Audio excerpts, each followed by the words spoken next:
तो हम पढ़ रहे थे मोल कॉन्सेप्ट। मोल कॉन्सेप्ट के बेस पे हमने जो है कल उसका डिफरेंट प्रॉब्लम्स भी सॉल्व किए थे। हमने सॉल्व किया था कि मोल कॉन्सेप्ट को हम किस किस किस वे में जो है एक्सप्रेस किया जाता है। We can express the mole concept in terms of number, in terms of volume, in terms of mass. और इनके बेस पे ढेर सारे क्वेश्चंस हम लोगों ने सॉल्व किए थे। हमने आप लोगों को सजेस्ट किया था कि ढेर सारे क्वेश्चंस आप लोगों को जो है प्रैक्टिस करना at your homes also, and I hope and I expect आप लोग सॉल्व करते होंगे। मोल कॉन्सेप्ट सिर्फ इन्हीं दो तीन चीजों पे सराउंड नहीं करता है, सिर्फ इन्हीं से रिलेटेड नहीं होता है। मोल कॉन्सेप्ट का और भी ढेर सारा एप्लीकेशन होता है, ये और कई जगह अप्लाई होता है। और सबसे कॉमन जगह जो अप्लाई होता है वो होता है इन द कॉन्सेंट्रेशन टर्म। पहले ये बता दें कि कॉन्सेंट्रेशन क्या चीज होता है। कॉन्सेंट्रेशन का मतलब ये होता है जब जैसे पॉपुलेशन, एक पॉपुलेशन एक टर्म होता है। पॉपुलेशन का मतलब ये कोई एक कंट्री है और उस कंट्री में कितने लोग रह रहे हैं, ठीक है। और पॉपुलेशन डेंसिटी जैसे होता है, कोई कंट्री अगर छोटी है लेकिन उसमें ढेर सारे लोग रह रहे हैं तो कहा जाए कि पॉपुलेशन डेंसिटी ज्यादा है, मतलब कि the per kilometre square the number of people living are so much, यही तो वो पॉपुलेशन डेंसिटी। इसी तरह का टर्म होता है कॉन्सेंट्रेशन, जहां पे हम यूज कर रहे होते हैं, जहां पे हम लोग एनालाइज कर रहे होते हैं the solute particles in the given solvent. पहले आपको बता दें हम कि what is solute, what is solvent. Solute का मतलब जैसे चीनी को हम पानी में डिजॉल्व करने जा रहे हैं तो चीनी को कहा जाएगा हम सॉल्यूट, और पानी में हम डिजॉल्व करने जा रहे हैं तो पानी हो गया इसके लिए सॉल्वेंट। जब ये दोनों घुल जाते हैं, चीनी पानी में घुल जाता है तो इसको कहते हैं सोल्यूशन। तो सोल्यूशन के अंदर, इस सोल्यूशन के अंदर कितना सॉल्यूट मौजूद है, यही चीज होता है कॉन्सेंट्रेशन टर्म, ठीक है। इसी चीज को क्या कहते हैं, इसी कॉन्सेप्ट को क्या कहते हैं, कॉन्सेंट्रेशन टर्म। और इसी को मेजर करने के लिए डिफरेंट टर्म्स होते हैं, वो हम लोग अभी पढ़ेंगे। तो सबसे पहला टर्म होता है हमारा कॉन्सेंट्रेशन मेजरमेंट के लिए, तो वो होता है मेरा mass percentage. What is that? That is known as mass percentage.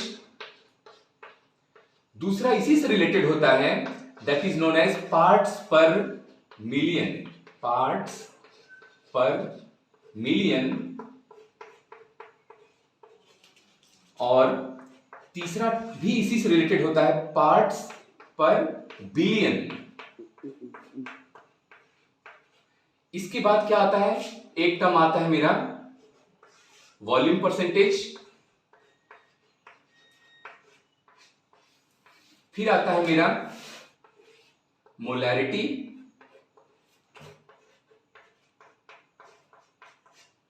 फिर आता है molality,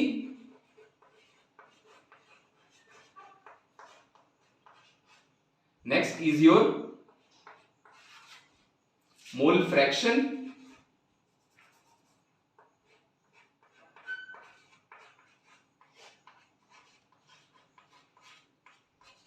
last but not the least is your normality.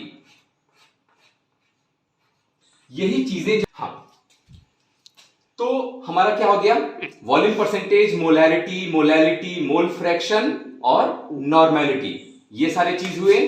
और ये जो तीनों हैं, mass percentage, parts per million और पार्ट्स पर बिलियन, तीनों में एक सिमिलरिटी है, वो अभी सिमिलरिटी हम समझाएंगे, ठीक है। और वन बाय वन ये जो कॉन्सेंट्रेशन को मेजर करने के लिए जितने भी आपके टर्म्स हैं, सबको हम लोग आज स्टडी किया जाएगा अच्छे से, with their formula, with their concept. So let's see one by one. तो आइए मास परसेंटेज, पहला टर्म क्या है, मास परसेंटेज। इसको आइए डिफाइन करते हैं, क्या होता है ये। वो डिफाइन करने से पहले आपको हम ये बता दें कि यूजुअली हम लोग पूरे केमिस्ट्री में एज अ कन्वीनियंस सॉल्यूट को आपने सॉल्वेंट में डाल दिया। ये हमारा एक कंटेनर था, उस कंटेनर में कुछ आपने सॉल्वेंट रखा था और उसमें आपने कोई सॉल्यूट डिसॉल्व कर दिया। अब इसके बाद डिसॉल्व करने के बाद ये सॉल्यूशन बन गया, इट्स ओके। नाउ कन्वीनियंस के लिए सॉल्वेंट को हम लोग ए मान लेते हैं, और सॉल्वेंट ही क्या होता है, ज्यादा अमाउंट में होता है, और सॉल्यूट क्या होता है, कम अमाउंट में होता है। इसको हम लोग B मान लेते हैं। तो अगर आप मास परसेंटेज निकालने जा रहे हैं A का, सॉल्वेंट का, so mass percentage of solvent is defined as how much mass of solvent is present in that given solution. बच्चों याद रखिए, इस कंटेनर में आपने पहले सॉल्वेंट डाला, उसके बाद उसमें सॉल्यूट डाला, डिसॉल्व किया, तो ये सॉल्यूशन बन गया। तो इस सॉल्यूशन के टोटल वेट में कितना पार्ट है हमारे सॉल्वेंट का, ठीक है, multiplied by 100, that will give you the mass percentage of solvent. So what is the mass of the solvent divided by total mass of the solution. Total mass of the solution मतलब mass of the solvent plus mass of the solute. तो solution का mass नीचे रहता है, solvent का मास ऊपर रहता है, और मल्टीप्लाइड बाई 100, तब आपका मास परसेंटेज सॉल्वेंट का वहां पे पता चल जाएगा। और अगर आप मास परसेंटेज निकालना चाहते हैं सॉल्यूट का, तो वही चीज, जो सॉल्यूट का मास है वो आप न्यूमरेटर में रख दीजिए, और टोटल सॉल्यूशन का मास कहां हो जाएगा, नीचे हो जाएगा, मल्टीप्लाइड बाई 100, दैट्स ऑल। तो ये रहा मेरा मास परसेंटेज सॉल्यूट का या सॉल्वेंट का या किसी भी कंपोनेंट का निकालने का तरीका। Terms and conditions applied. बच्चों ये जो चीजें होती हैं ये ग्राम्स में आ रही हैं, ठीक है। आप मास निकाल रहे हैं ना, तो मास आपका सॉल्वेंट ए का कुछ ग्राम होगा, मास हमारा सॉल्यूट बी का कुछ ग्राम्स होगा। तो जो भी आएगा, चाहे वो सॉल्वेंट का मास हो, चाहे टोटल सॉल्यूशन का मास हो, वो कुछ ना कुछ ग्राम्स में ही आएगा, ठीक है।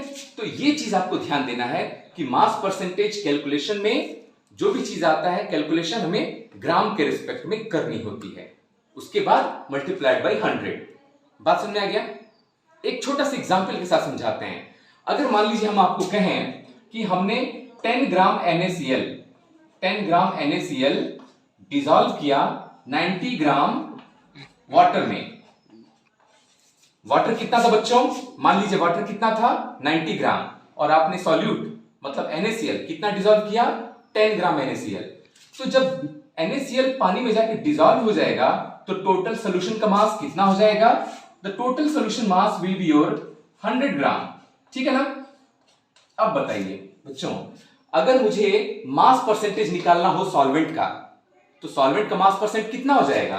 90/100 मल्टीप्लाइड बाई 100 मतलब 90%, ठीक है। मास परसेंटेज सॉल्वेंट का कितना हो जाएगा? 90% बाई वेट। और वैसे ही मास परसेंटेज ऑफ NaCl कितना हो जाएगा? 10 ग्राम ऊपर रहेगा, तो 10 ग्राम ऊपर रहेगा, और उसके बाद ये हो जाएगा 90 प्लस 10 मतलब 100। सो 10/100 into 100 cancel, the answer will be your 10% by mass. Clear? तो ये रहा मेरा मास परसेंटेज निकालने का तरीका। Very very easy, just like a child game. और आपको एक और चीज बता दें, जैसे मास परसेंटेज होता है हमारा पार्ट्स पर मिलियन और पार्ट्स पर बिलियन भी बिल्कुल वैसे ही होता है। फर्क ये होता है यहां पे और यहां पे, जो मास परसेंटेज में आप 100 से मल्टीप्लाई करते थे, पार्ट्स पर मिलियन निकालना है तो आपको यहां पे क्या करना पड़ेगा बच्चों? 10 की पावर 6 से मल्टीप्लाई कर देंगे तो वो निकल जाएगा हमारा parts per million. What you will gate? You will gate parts per million. कोई अदर फॉर्मूला या कुछ भी एक्स्ट्रा नहीं बच्चों, पार्ट्स पर मिलियन। इसका फॉर्मूला क्या होता है? Weight of the component, specially parts per million जो होता है वो सॉल्यूट के लिए डिटरमाइन करने के लिए होता है कि how much solute is present in that given amount of solution multiplied by 10 की पावर 6। यानी आपने कैजुअली अगर 1 मिलियन मॉलिक्यूल्स को एनालाइज किया तो उसमें कितना पार्ट जो है हमारा उस सॉल्यूट का प्रेजेंट था। एग्जाम्पल के तौर पे आज हमने आपको एग्जाम्पल दिया था कि मान लीजिए नॉर्मल एयर मॉलिक्यूल्स हैं, नॉर्मल एयर मॉलिक्यूल्स को हमने एनालाइज किया, और कितना एयर मॉलिक्यूल्स थे? मान लीजिए 1 मिलियन एयर मॉलिक्यूल्स थे, और उनमें हमने पाया कि 100 मॉलिक्यूल्स वेयर ऑफ आर्सेनिक या लेड। तो अगर 100 मॉलिक्यूल्स हमारे लेड के थे, on doing analysis of the 1 million molecules, so I can say that the lead is present as 100 parts per million. बात समझ गए?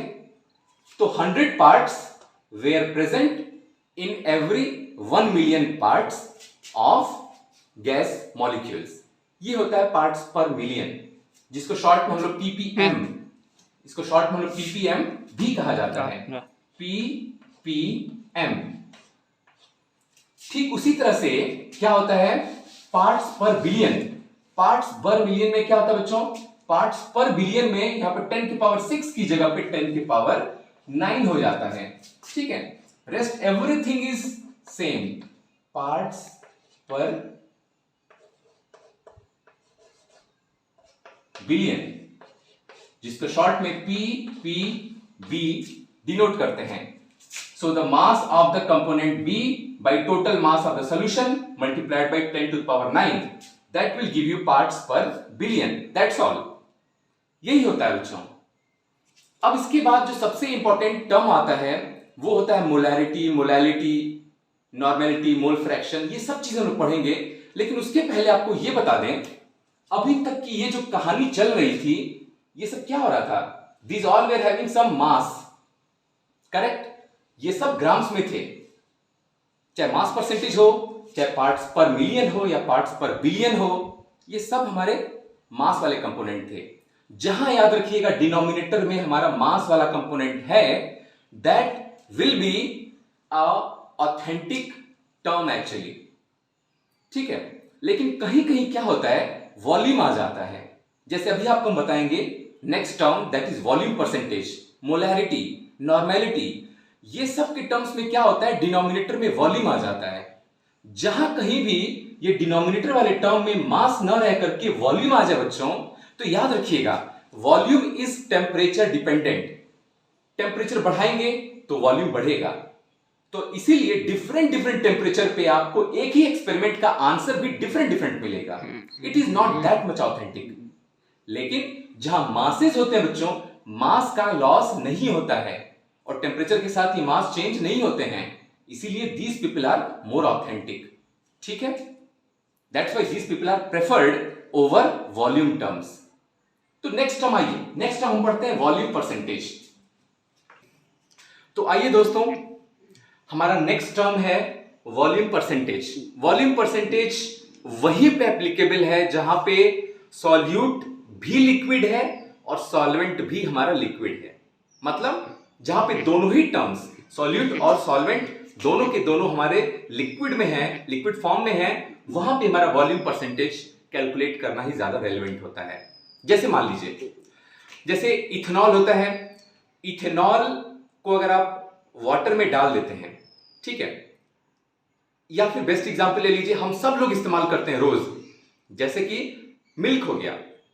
मिल्क आपने जो है, मिल्क भी हमारा क्या है लिक्विड फॉर्म में है, वाटर तो हमारा लिक्विड फॉर्म में है ही है। आपने 1 लीटर मिल्क लिया और उसमें क्या किया, उसमें आपने 100 ml क्या कर दिया कि वो वाटर जो मिक्सअप कर दिया। ठीक है, so do you think it is an example of volume percentage? It is a case of volume percentage, क्योंकि वॉल्यूम परसेंटेज कैसे निकालेंगे? Suppose best example 900 ml milk was there, correct, and 100 ml was water मान लीजिए, और आप निकालने जा रहे हैं वॉल्यूम परसेंटेज ऑफ मिल्क। तो क्या हो जाएगा 900 divided by 900 plus 100 multiplied by 100। ठीक है, तो यहां तो हो जाएगा भाई 1000, द 1000 यहां 900 और यहां 100, तो answer will come how much बच्चों? It will come, the answer will come on 1000 into 100, 2 0 3 0 1 2 3, answer will be coming how much बच्चों? 9 percentage, that will be 90% by volume. ठीक है, बस नहीं आगे बच्चों, that will be 90% by volume. 90% उस solution में हमारा मिल्क ही है, सिर्फ 10% वाटर है। बात समझ आ गई? तो ये हमारा तब रेलेवेंट है जब दोनों ही क्या हो, लिक्विड फॉर्म में हो। अब देखिए, जो कॉमन टर्म हमारा डे टू डे लाइफ में एक्सपेरिमेंट में जो साइंटिस्ट लोग या केमिस्ट लोग या मैक्सिमम जगहों पे एक्सपेरिमेंट में लोग यूज करते हैं, दैट टर्म इज मोलैरिटी.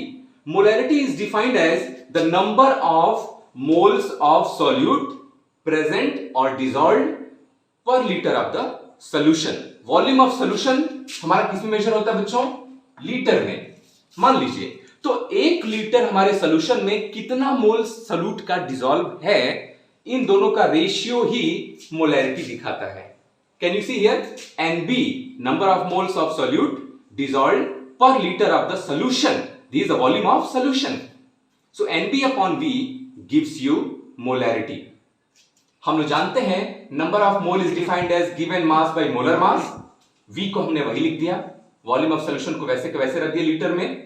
आप लोग पूछ सकते हैं कि सर अगर मान लीजिए यही इस टर्म में, इस फॉर्मूले में अगर हमारा volume of the solution litre में ना रह के मिलीलीटर में हो जाए तो then you will multiply by 1000 because you know in 1 litre how much millilitre is there?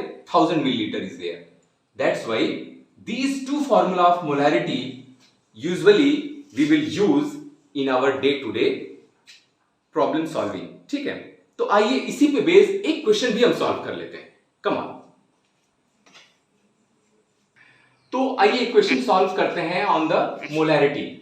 4 grams of NaOH is dissolved in water to give 250 milliliter of solution. 250 milliliter of NaOH solution. Then you have to find the molarity.